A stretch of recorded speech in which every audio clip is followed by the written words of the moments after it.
Барлығыңызға сәлем, сіздермен қысқаша кино арнасы. Бүгін мен сіздерге керемет күштерді алған бала туралы киноны айтып беретін болам. Ал олай болса, біз бастаймыз, достар.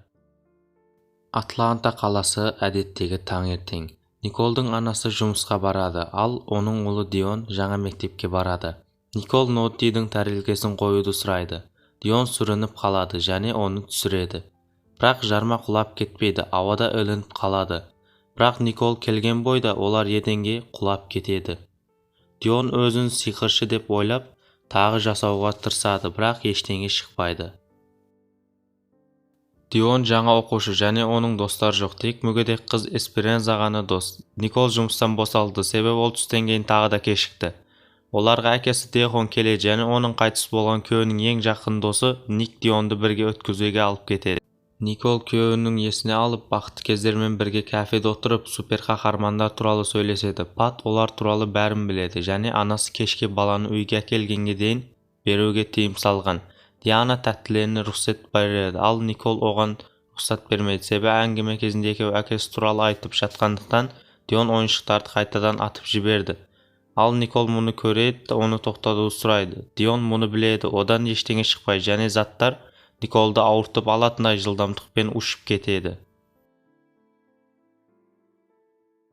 Ол баланы ауруханаға әпкесіне апарып болған жағдайды айтады. Әрине әпкесі оған сенбейді. Жұмысына және психикасына байланысты қиындықтар үшін бәрін жыртып тастайды. Ертеңіне олар Диананың әкесі суға батып кеткен көлде бір әйелді құтқарып қалады және сол жергілікті жерде күтуді ұйғарады. Және Дионмен бірге олар балық аулау үшін қайыққа мініп балықтың ұсталмағанына ренжиді. Дион ойдың күшімен барлық балықты сыртқа шығарады. Көлге балықты қиындықсыз түсіру мүмкін емес. Ағаштар майысып сына бастайды. Ал Дион суға түсіп кетеді. Бұтақты өзенге қағады.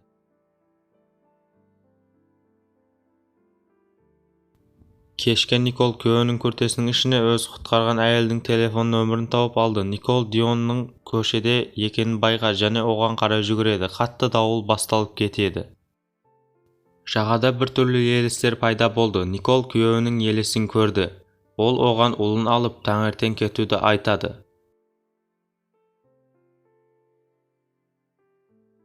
Таңертең шериф келіп найзағай кезінде арғы жақта бір әйел жоғалып кеткенін айтады. Бірақ Никол ол ештеңе білмейтінін айтады.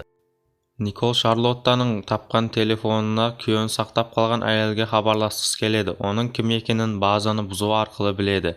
Бірақ Николға көмек ұсынса, теріс қарайды және серуендеу кезінде олар тағы да бір супер күшті байқайды. Оны Дионға тыйым салады. Ол ағашқа телепортация жасайтын басқа күшті тапты.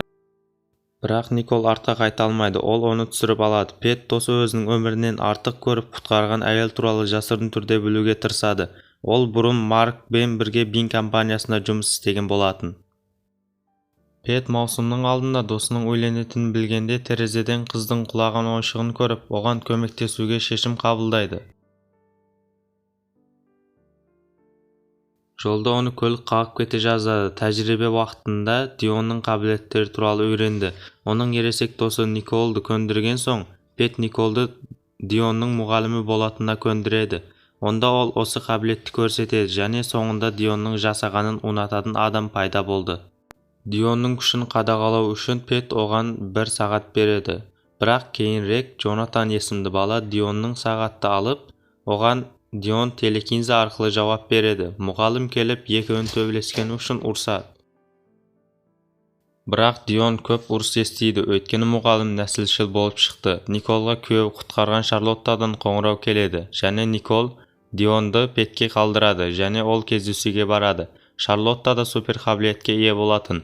Пет Дионға жергілікті жігіттермен баскетбол ойнауды ұсынады. Бұл уақытта Шарлотта Николге Исландияда сапардан кейін күш алғанын, сол күні сонда болғандардың бәрі күш алғанын айтады. Оның ішінде Марк пен оның күйеуі Ник Николас найзағай кезінде елестерді көрген туралы айтады. Шарлотта қорқып жоғалып кетеді.